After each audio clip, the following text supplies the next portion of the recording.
Alors, vous êtes strauss-kahnien. Est-ce qu'il y a sur ce sujet une petite musique propre aux amis de Dominique Strauss-Kahn ?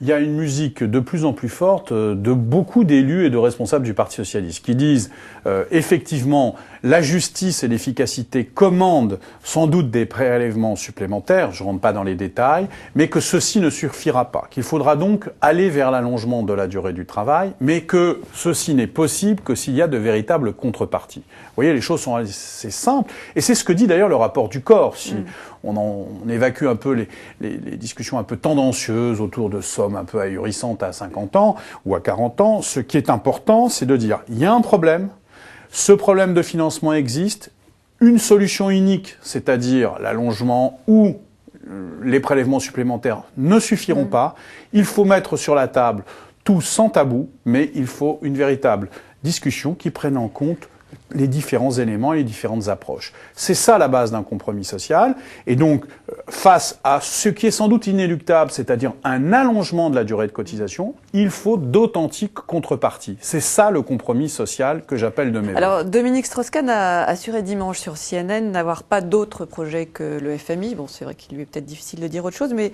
est-ce que vous pensez vraiment qu'il hésite aujourd'hui ? Je pense qu'il se pose effectivement un certain nombre de questions. Je sais qu'il est très attentif à ce qui se passe dans notre pays.